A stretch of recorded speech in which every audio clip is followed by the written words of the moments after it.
Welcome, everyone.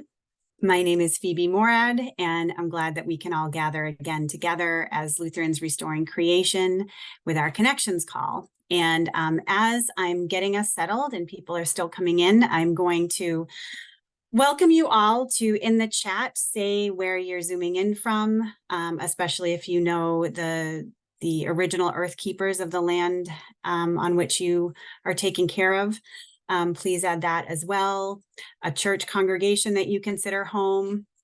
And as you do that, I'm going to open up with, as the Lutherans Restoring Creation Board, we had talked about a land acknowledgement process for a while. And we also recognized the fact that since we are from many lands across the US and sometimes Costa Rica, we recognize the fact that some of what we needed to acknowledge was the fact that Lutherans aren't the first person to talk about taking care of the planet. So that we needed to acknowledge the understanding of other forms of knowledge. So that was woven into how we wanted to describe our acknowledgement process. So I'm going to read that. And while I read that, Jamie, you can see who needs to be admitted. You're okay with that? Okay. So I'll open with this from Lutherans Restoring Creation. As we live, work, and worship in the land that is now called the United States, Lutherans Restoring Creation recognizes that we do so on land that was stolen from indigenous peoples. As we are called to restore creation, we are also called to restore right relationship with one another. As we join in this holy vocation of loving our neighbor, we honor all our indigenous siblings who have been companions of the lands, waters, and beings of Turtle Island since time immemorial. We charge our community to learn about the original and continuous stewards of the land upon which we exist. We lament legacies of violence, cultural genocide, and displacement of indigenous communities, committing ourselves to hearing and speaking the truth of that history and its ongoing effects. May we gather faithfully in mind, body, and spirit so that we may mend what has been broken and embody Christ's gospel of abundant life. I'm very honored too that my family was able to join a few other Lutherans that gathered by Patuxet here in what is known as Plymouth, Massachusetts, just on Thanksgiving Day, to the day of mourning, which I had previously considered to be someone else's memorial service, and I wasn't quite sure if that was the right place for my family to be. But thanks to Vance Black Fox and many others in the community, Jen DeLeon, they organized a group of Lutherans, and we were able to gather in that space. So I will find a link to the Facebook live stream of that because I really encourage all of you to listen in to these stories. And as my 12-year-old son had mentioned, he's like, well, I don't know, we did a lot of this about homeschooling, when you taught me everything school might not teach me. And I was like, yeah, but there's really no end to being able to listen to other people's stories. So we're going to go. And I will say the same thing to you all. So speaking of other people's stories, I am really grateful to have at least 3 people who were part of the Young Adult Youth Climate Action Summit. I don't know if I have all the words in all the right places. They all gathered October 28th or something, 25th, somewhere in October. It seems so far away. And we're really excited to hear from them, not only what happened there, but also what's going to happen in the future, what we might all want to be a part of happening in the future. And yeah, just hear from them. So with that, I'm excited to hand the baton over to Sister Jessica to introduce herself, and as we move on to everyone else. And so you all know, we will have some time in breakout sessions, we believe. So be ready for that. Inhale whatever food you want to, or not. You can speak to us with spinach in your teeth. That's okay too. Over to you, Jessica. Well, thanks. Hello, I'm Sister Jessica Zimmerly. My pronouns are she, her, and I'm a member of the Board of Directors of Lutherans Restoring Creation. So I'm joining here tonight in that capacity, in addition to having attended the Young Adult Climate Summit last month. And I am in Seattle, Washington, a rostered leader on the Word in Service roster, and have a background in community organizing in this intersection. So it was exciting to gather with other people 35 and under. Well, 35 to 18 is the age range for the ELCA Young Adult designation, and hear from others who are doing similar work or interested in doing similar work in the future. And I could share some more of my reflections, but for now, I think that'll do for my intro, and I'll pass it on over to Jamie. Hey everyone, my name is Jamie Stark. I use he, him pronouns. I live in Edinburgh, Texas, down on the border. I was also at the gathering in Chicago, and yeah, it was fantastic. I'll introduce Baird first, or let him introduce himself.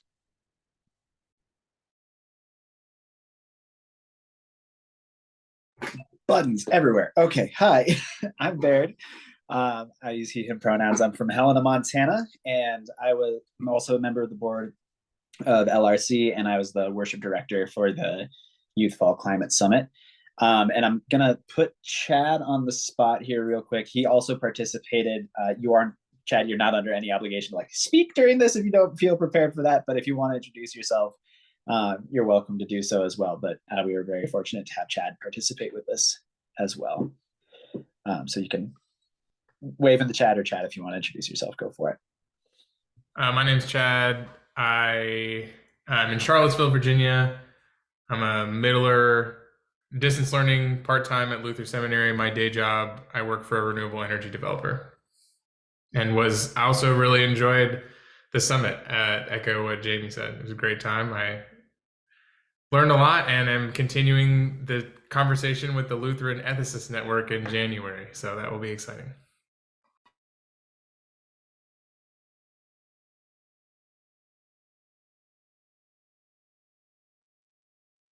I am curious, are there other folks that were at the summit that are hidden from view that want to emerge? Anyone? Okay. So Jessica, that being the case, I will hand it back to you. Sure. So I think our kind of thought for flow for the evening is that Baird can share kind of an overview of what happened at the summit, but we want to focus more of our time on the reflections of kind of what's emerging coming out of the summit, and energy within young adult leaders around climate justice work, and where those of us who participated could see Lutherans Restoring Creation can fit into that puzzle. And I think, as Phoebe said, there'll be some time for breakouts for you to imagine what this could look like in your own context. And then maybe to share back out with us so that Lutherans Restoring Creation can get kind of a temperature check for the energy from our community in this area. So that's our roadmap. It's very loose. And we want to, talk with you all, not just at you. So for now, I guess I will turn it to Baird, who can kind of paint a picture of what the summit looked like. Yeah, thank you. So we gathered in Chicago in late October.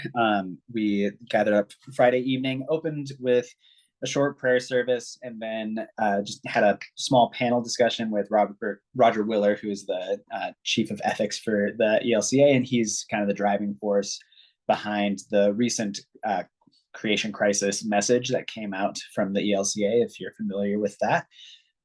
So he got to talk to some of the young people who were involved in planning for it, and we got to share our experiences as young climate activists. And then we broke out to just let people get to know each other. There was a lot to take in that first night, a lot of jargon about ELCA and how those messages come out. So we wanted to give people the time just to get to know who else was in the room. And one of the chief goals of the summit was that we would have a network now of young people who are plugged into the Lutheran network, who are also passionate about faith, who get to know and passionate about the environment, who get to know other people like them that they can reach out to if they know that Chad has experience with solar panels and they want someone that they trust to chat with about that for their own congregation, that now they have a face and a name and a relationship that they can build off of. Saturday was the heaviest content day, opened up with another worship. We wanted to make sure that this was kind of steeped in prayer and worship as an orienting factor for us. And from there, we went through the content of kind of the theology and logic behind the Care for Creation social statement, as well as the climate crisis message. Then we talked a bit about ELCA polity and that fun stuff about how organizationally decisions get made, what roadblocks exist institutionally, and especially where the role for activists who aren't necessarily a part of the ELCA structure in an official capacity as an employee or something like that, the value that comes from people engaging with that structure, because there are things that they can do that the structure cannot. We also encouraged people to be thinking about, as they learned about community organizing, about faith-based organizing in particular, to be thinking what case studies might be present in their own community that they could get some feedback from other folks when they're thinking about how to be effective in their own space, and kind of share some wisdom back and forth from a lot of different perspectives. People seemed to enjoy each other's company because they took off for breweries all around the Chicagoland area. Some people made it all the way to the Bean, unfortunately, to find that it was under construction, which was a little disappointing, but that was a lot of commitment from them. We were a ways out. But they got to use some great Chicago public transportation. So that was a win in and of itself. Sunday, we gathered for our final worship and a blessing service and had to send people home. We had a very short period of time for us to be together, and a lot of it was pretty dense. So it was exciting to see as many people there. I will also add that in the planning process for this, we extended invitations relatively late in the game. There wasn't a lot of time between opening applications to closing them, and we had 4 times more people apply to be a part of this than we were able to support as a part of it. So one of the key takeaways that we saw there is that there's a ton of energy and interest from young people in this church to gather around environmental advocacy and to be in communion with one another. So I hope that is an encouraging thing to hear for y'all in your own context. It was a really exciting thing for us and has got our imaginations fired up about what next steps might look like. There's your recap. I'm going to kick it back over to Jessica and Jamie to talk about what it was like to participate.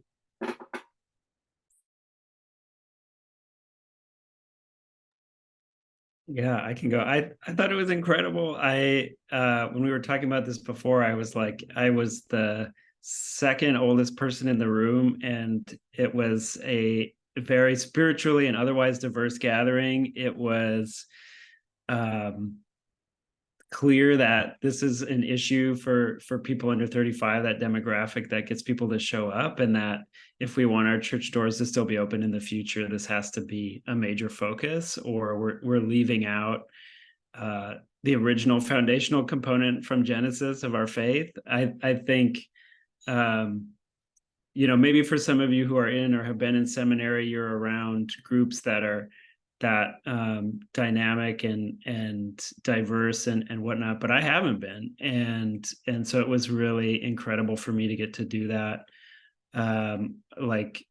get to follow up with people like Chad. I just bugged him about how to keep in touch about solar panels and windmills for my work, and one of the other takeaways was the worship that Baird and others ran. I will probably, when my memories fade from the conference, remember that last, just because it was so powerful to worship in a very traditional way. I mean, literally in the heart of American Lutheranism at the office in suburban Chicago, but with this incredible emphasis on the music and poetry of creation in our Bible, in our tradition. And Baird, you did an excellent job bringing that together, and to be able to worship with people who cared to a similar level as me on that, it made me feel less alone, and it made me feel like I was going back somewhere where I could talk about the environment more and not feel like a loner. And obviously those of us on this call and Lutherans Restoring Creation are just a small percentage of the Lutherans, and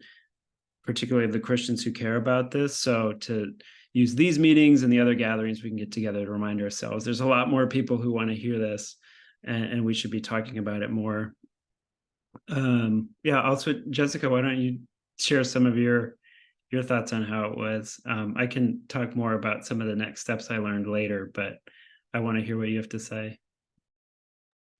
Well, before I jump in, I was going to invite Chad, but again, no pressure, Chad. Anybody who knows me knows that I have no problem talking at any moment and on anything. Not because I have good things to say about all topics, but just because I'm very extroverted. So, yeah, I would echo what has been said. I think, sort of to what Jamie alluded, like I'm a seminary student, but I'm a distance learning seminary student. So I do go back to campus once a semester for my residential focus sessions. But even then, people have a diverse array of primary things that they really care about. And as Baird sort of talked about at the summit, part of the challenge for us is not getting them to care about a different new thing, but connecting care for creation with the thing that they're already passionate about. But for like rejuvenation for myself and for growing in the area that I'm passionate about, this was such a wonderful opportunity to be able to engage with so many people who were coming with all these different experiences, whether it was outdoor ministries or gardening or composting or whatever, worship with those liturgies.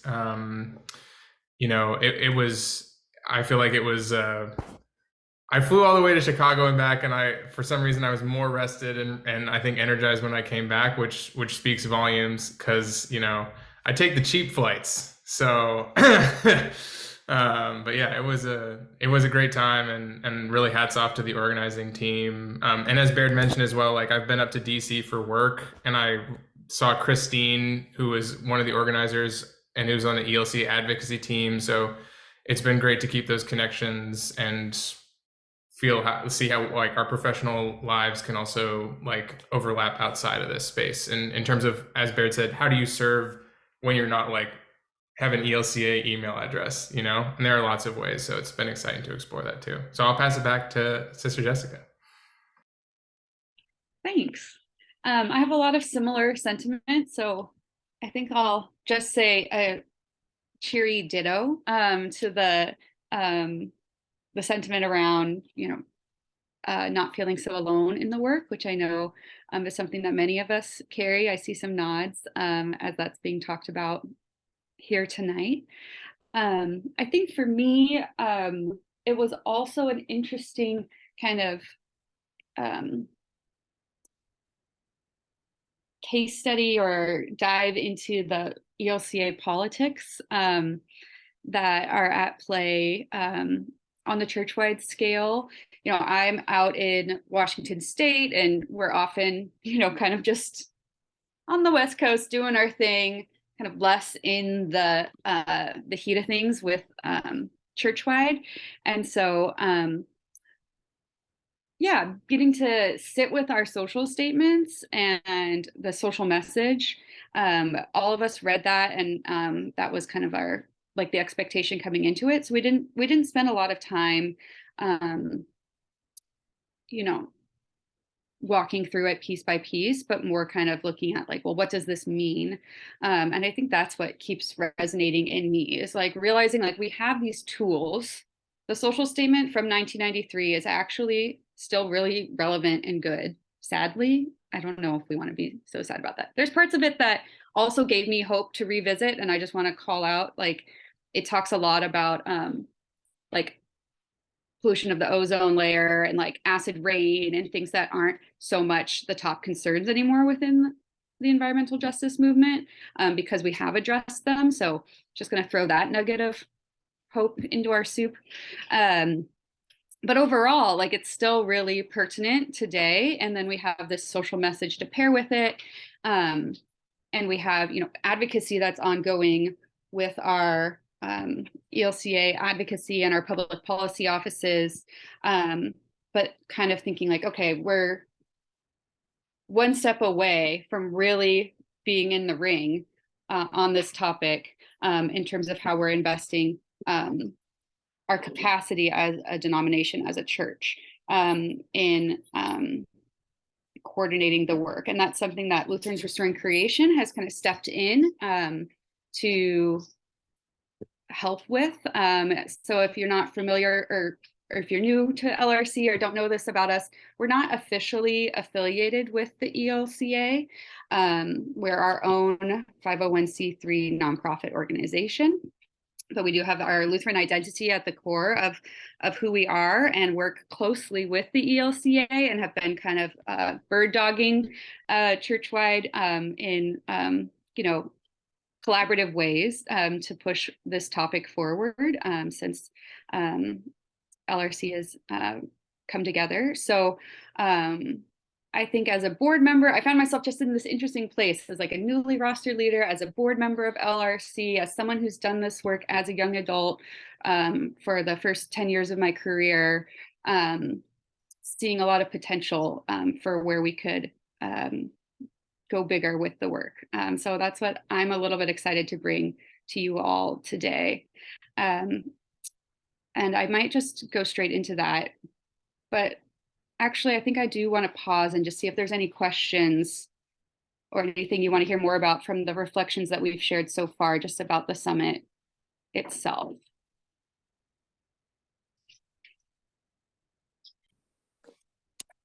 I just Hi. want. I'm Can I- sorry. Oh, Kathy, you go ahead. Okay, my question is, hearing from, were there many people in attendance who were just regular lay people, not seminary students and not somehow connected already to faith work? Thank you. Yeah, I'm not a seminary student or a pastor. I'm just a member of First Lutheran in Edinburgh, and there were a lot of, I would say the majority of the people there were not in seminary or pastors. And I think that reflects, like, yeah, the appetite of everyone, but just increasingly as you get younger, and even more so with the below 18 crowd that wasn't part of this because they're not adults yet, that this environmental justice is tied for issue number one. Thank you. That's good to hear. And the only thing I was going to add, I just wanted to build on Jessica's point, because that's what stuck out to me, like what we could do to push the church as an outside nonprofit that's culturally related. So Chad had mentioned Christine, the policy person for environment who works with ELCA in DC, and she had told us at the summit, oh, I'm the only person on all of ELCA staff with environment in my name.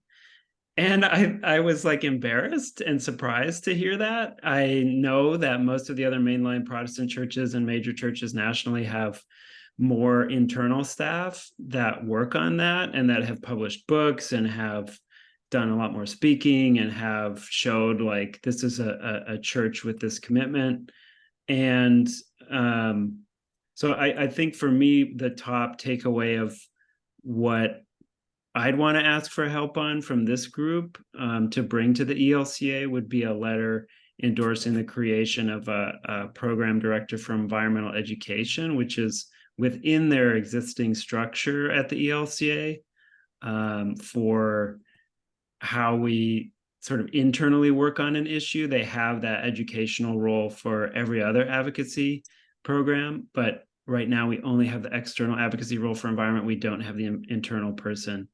And so some of us spoke about that at the convening in Chicago, and I definitely message me if you want to sign on to that letter, and even help craft it, because there's some internal stuff I'm not fully aware of, but I definitely want to make it happen. I definitely think that we need that person to work on it internally, and it's not the same as this group. Lutherans Restoring Creation is its own entity. We're talking about like someone at Churchwide. Thank you. Thor, I see your hand up. Yeah, just trying to get a sense. Did people at this want to go bigger? Because there's been a lot of news about, low water levels in the Mississippi. That's as big as it gets. Everybody in the Mississippi watershed is going to be affected by that.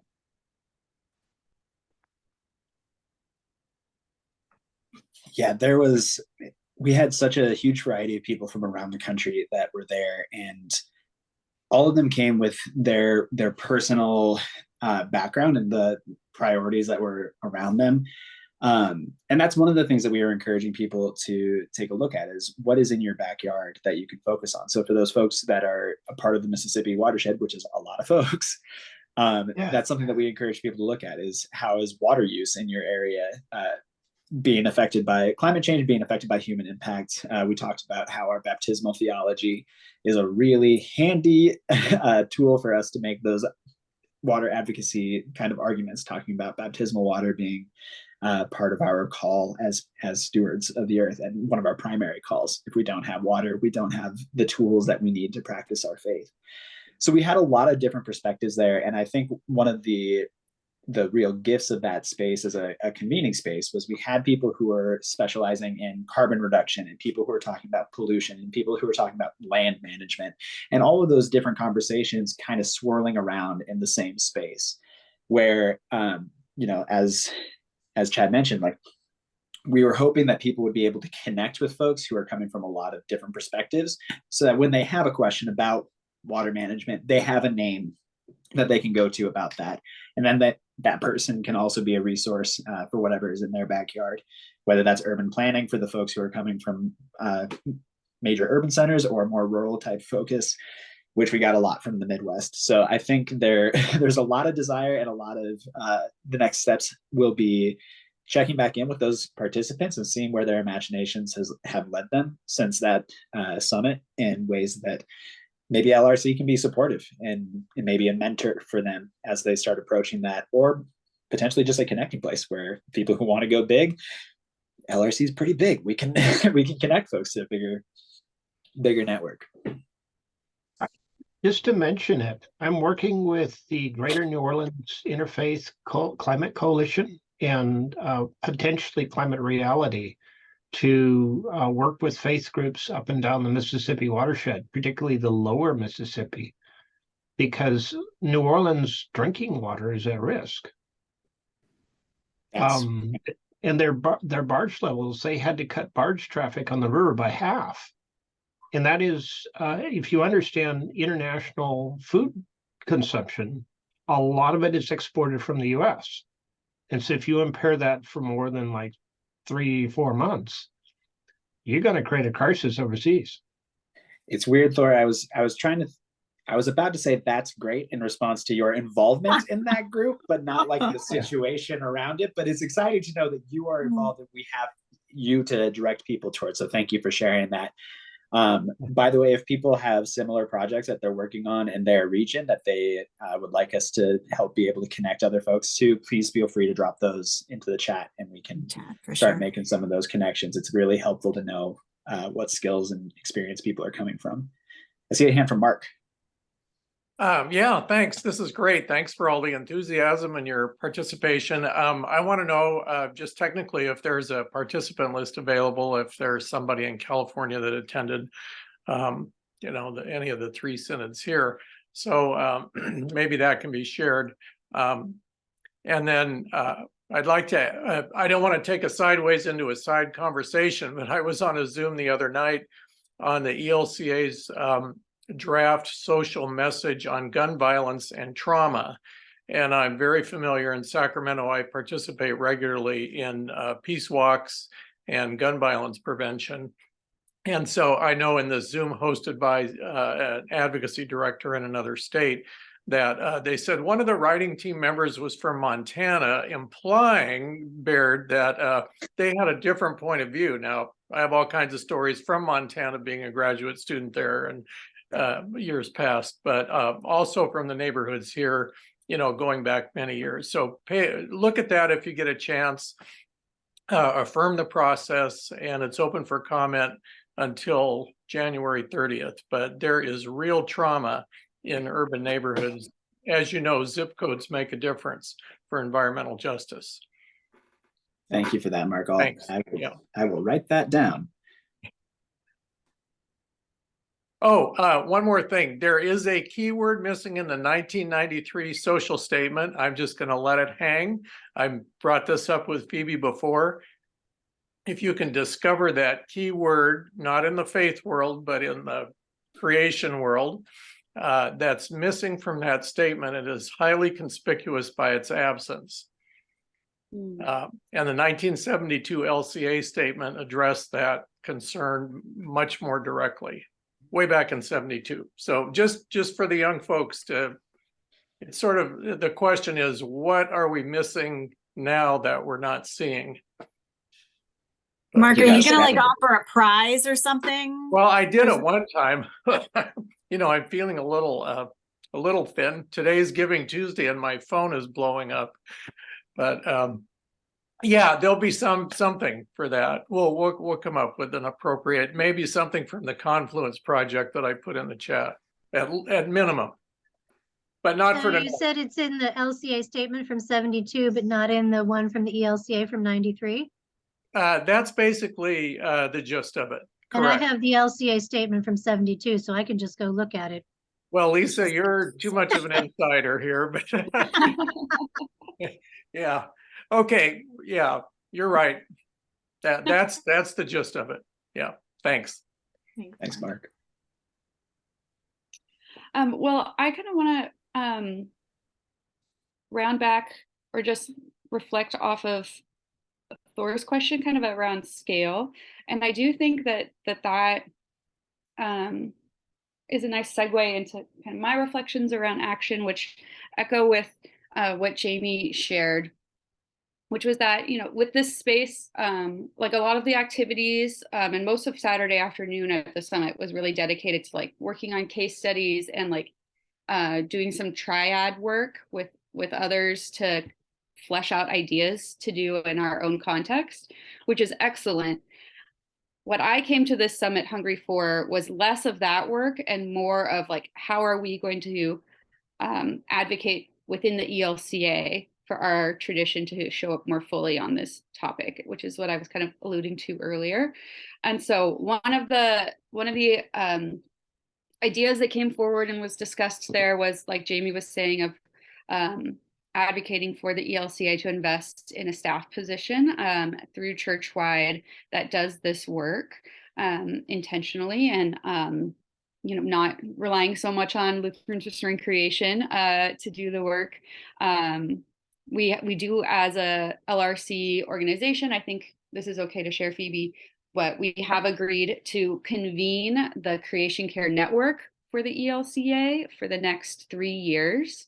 And we received some support to do that, which is the Creation Care Network is like a roundtable of all of the different arms of the ELCA that are doing ministry that has a component of it that touches on sustainability and environmental justice to try to get us to be more cohesive and communicative across those different areas. Oh, look at this. Phoebe's got the graphic already. So you can see that there is a lot of different elements of our shared ELCA life that does touch on this.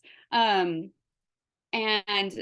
the gap that I'm naming is kind of the person to bring together all those puzzle pieces and get them on the table and make some sense and cohesion and a clear picture out of it.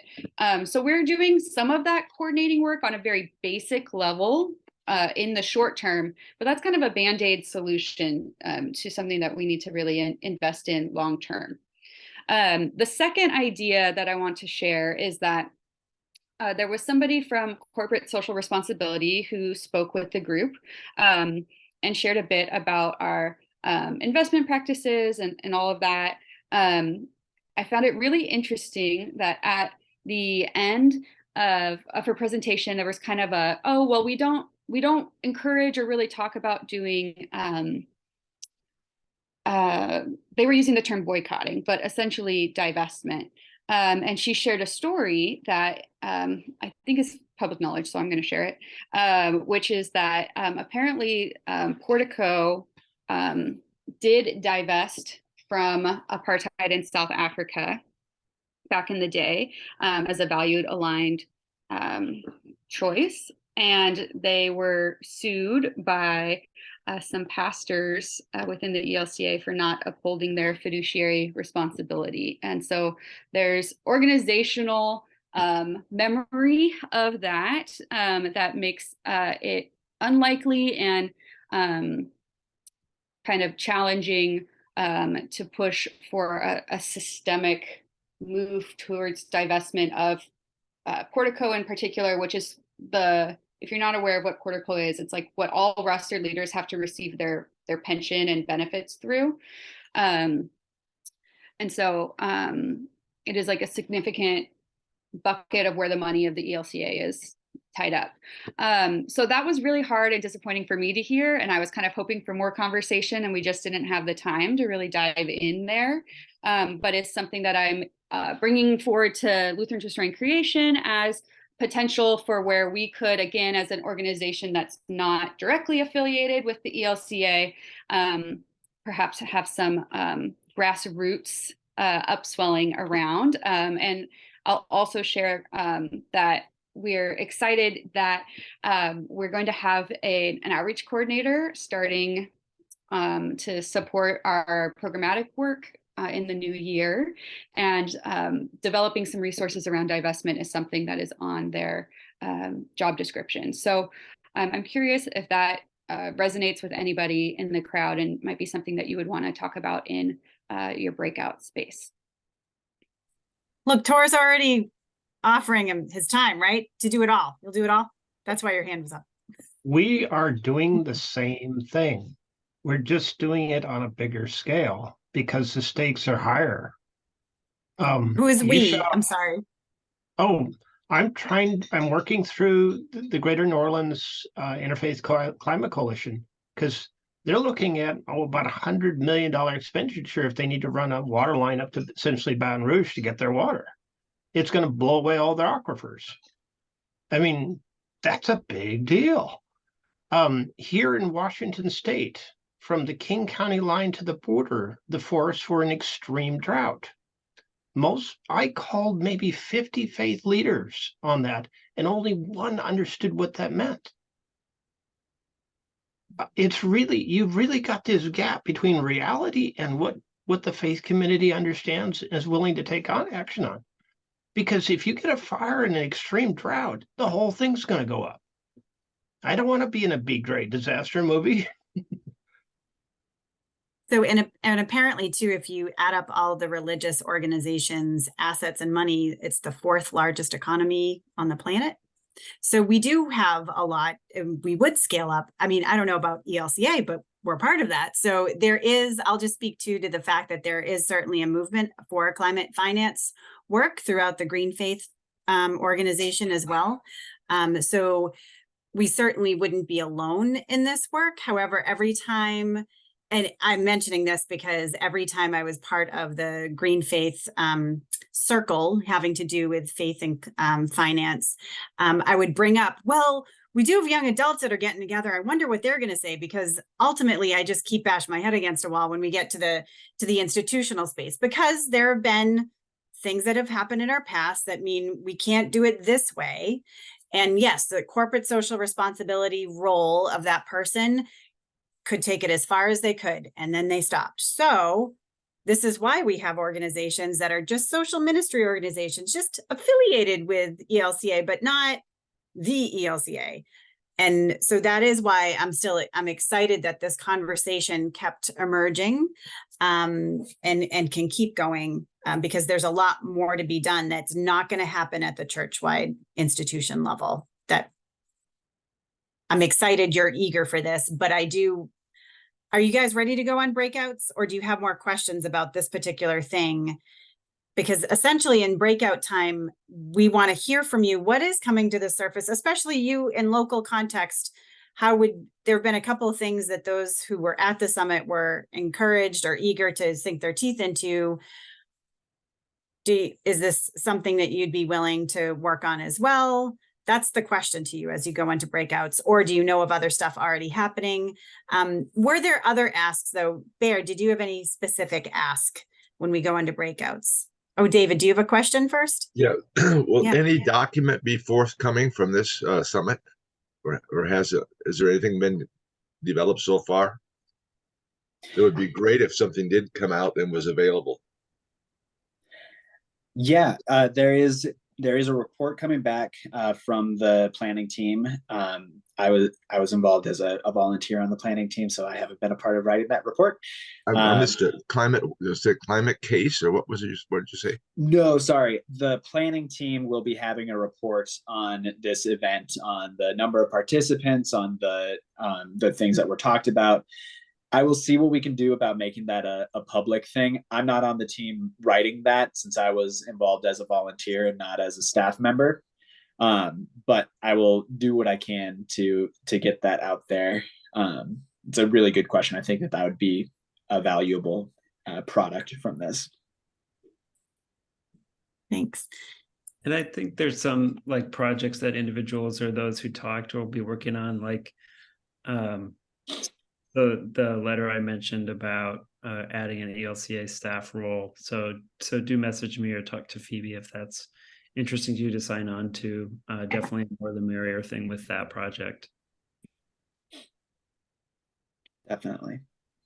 Excellent. So I do want to give everybody enough time to spend a few minutes in breakouts and then come back with specific things that you're willing to help with if possible.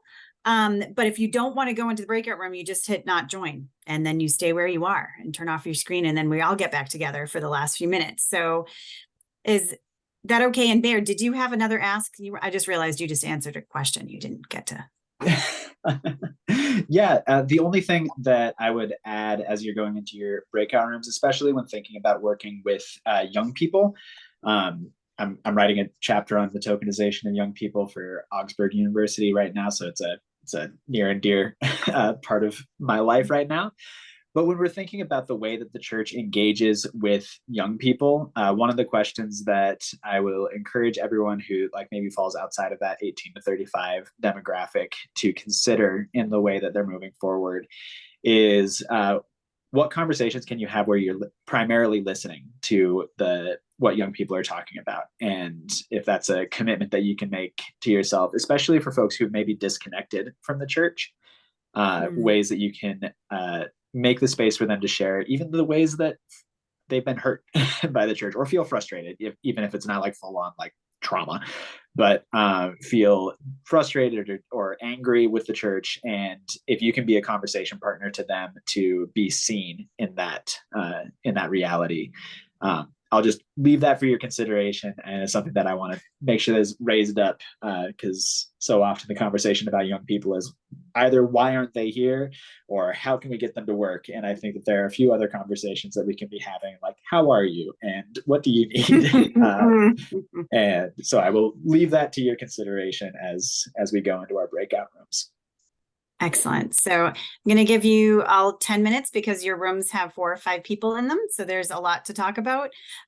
Please make sure to leave space for each other to all speak, or feel free to pass, but just make sure you leave room for everybody else. And I'll give you a warning when you come back within 60 seconds. Is there a specific discussion question, Phoebe? Yes. How would you like to support or accompany or join what the several different, there's the idea of a letter on the table for a particular staff position. There's the idea of really getting down and dirty with talking about divestment or reinvestment. And then there's also the opportunity to talk to people like humans, regardless of their age. Or other ideas that you specifically have that we're not just here treating young adults as a spectacle. But yeah, what are some of the things they're eager about coming out of the summit that you feel like are either going on that you can dive into or start, joining hands, because we're ready to move forward, whether there's a report coming out after this or not. Lutherans Restoring Creation wants to move forward with something and want to hear from you. Does that explain? Okay. Pausing. Okay. We're back. And I'm pretty sure we're going to have at least 3 committees at the end of this, and we're all going to be ready to go, right? We all figured out.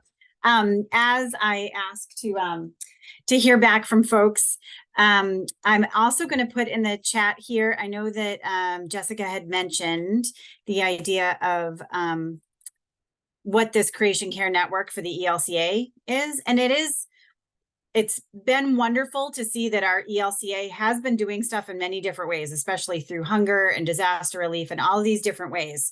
It's just that nobody necessarily was talking to each other about how their work was related to creation care work. And so being able to convene over the past few years has been great. However, over the past year is the first time that we've been able to keep it going every quarter and be able to report a little bit back. And that is what this PDF that I hope you guys can open. If not, it's at the end of most of our emails. But the idea is that Lutherans Restoring Creation can help bridge this gap for a while. But I from where I sit, I definitely do see a void. Christine has been doing incredible work for advocacy, but that's just one facet of how we can do this work.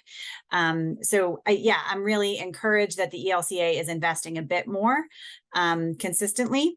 And I think we can do more. So that's all I have to say about that. But I will hand it back over to you, Jessica, if that's okay. But she went away. Where'd she go? Are you there, Jessica? No, that's okay. Oh, you are. Hi. Would you like to, can we hear from a few of you that are ready and eager? Anybody from a group that said, yeah, we're on?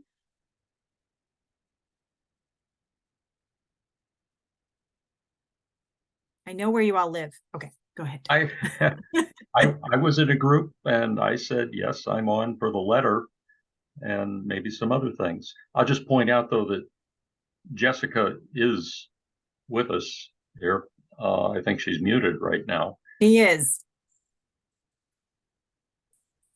So great. Okay, your team. And Jessica, would you like us to collect names of folks? Yes, that's a great idea. Maybe if you're interested, you all should be receiving emails from Lutherans Restoring Creation because you got the link to be here tonight, right? So what if we just do a show of hands? Actually, we'll probably send this out to the whole network, right, Phoebe? So just look for it coming from us. If you really want to work on the team, like organizing around it beyond just like adding your name, then put your info in the chat and that chat will be saved. Yeah, perfect. But other questions too, or clarifying points that came out of any of your discussions, since we're on the topic of the letter, anything you want to add?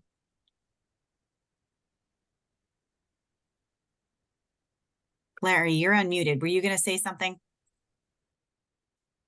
Oh, where'd he go? Trying to, yeah, I'm sorry. I didn't realize I Go was ahead, muted. Lori. Well, I think, although one person got cut off, and I think group 3 was thinking about letter writing, and I wondered if the other groups came up with like a solution that would take them to the next step, you know, moving forward as a group or a team. Do you know? Well, I can speak for our group. We didn't really get that level of cohesion, but kind of heard from everybody and did hear some energy around the letter and some like willingness to help support gatherings like this in the future. Like one member was saying, like, because I shared like part of what made this Youth Climate Summit possible is that the expenses were paid, which is amazing. So that financial barrier was removed. And so if you're doing things with your youth or you know, thinking about that and generosity in that way, if it's possible, we know that there's also, you know, tight purse strings for churches these days. And I just want to share one thing that Nancy shared from our group, and she does a lot of this work through her synod. And she shared just a really beautiful, like, start off by telling the youth you encounter that you care too. And I really appreciated that, just that solidarity, like as a very baseline action that we can all do, can help build the connections over generations. Thank you. And oh, go ahead, Kathy. Thank you. In our group, it was shared that there had been a person who was in charge of who had an environmental position on this churchwide, and that position was cut because of funding. So I think we have to prepare ourselves that even though it seems so basic and so needed, we may not be effective, but we should ask anyhow. Thank you. Great. Thank you. I see 2 more hands, and then we should probably close with prayer. I realize how quickly the hour's gone. Mark and then Jed. Wow. Well, I've been thinking in the background here that a fundamental flaw and opportunity that funds a lot of this, I don't know how this retreat was funded, is our ELCA World Hunger Appeal and now disaster relief. And they're really joined organically.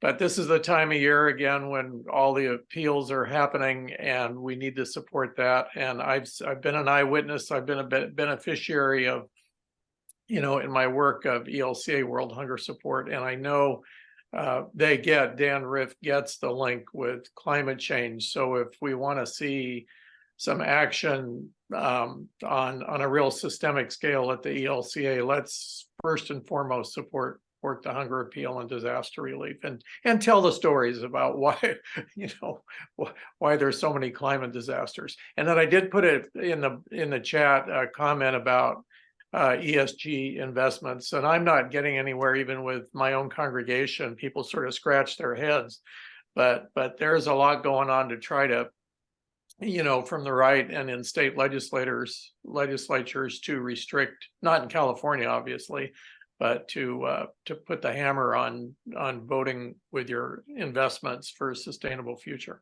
So thanks. Thank you. Go ahead, Jed.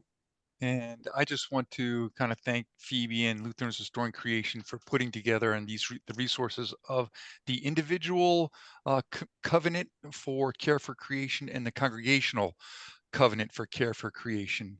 And in our church, we're going to be taking a vote on that in January, and we've been talking about it for the past year, and it really begins with our voices. So we do have the power, and as Thor was talking about, and how can we encourage each other to talk about this and tell our story about caring for creation as we read the Bible, and read the Bible in new ways that we're hearing, God talk to us about this issue. We know these signs, and we know the data, and the data is dire, but we also know the end story. And how do we talk about care for creation with the energy and the spirit that we have, and encourage each other to keep talking about this? But Lutherans Restoring Creation has these tools that, if you haven't seen them, go take a look at them, and move those forward with our congregations, because that's where it all starts, and then we keep each other going. Thank you, Jed. That was a perfect to go along with the fact that I was like, oh, it's Giving Tuesday. I should probably show everybody you can give to Lutherans Restoring Creation too. I'll just not sending big emails out about that, but there it is. And we would really like to grow more fellowships. We had incredible applications for our fellowship position. And we just realized that we need more of them. So anyways, that's a little plug there, but I will hand it over to you, Sister Jessica, to close us in prayer, if you don't mind. Thank you. Okay, let us pray. Good and gracious Creator, we give thanks for this time together in community this evening, that we have the ability to come together across time zones and places to share our communal passion around responding to your call to be good stewards of creation and love one another. We give thanks that we got to hear from this gathering that this gathering of young people happened, that we can continue to support this gathering. We ask for your guidance and accompaniment as we carry forward the reverberations from this conversation tonight. And we ask for your sustenance and hope in this continued work, that you may give us the strength to carry on, and also the wisdom to know when to be gentle with ourselves in the work. We pray this all in the name of Jesus Christ. Amen. Thank you all. Thank you so much. I will share the recording and the chat. There's a lot of stuff in the chat. I won't share the personal information stuff. I'll take that out of there. Thank you all so much. Bye-bye. Bye. Thanks, Bye, everyone. everyone. Thank you. Bye-bye.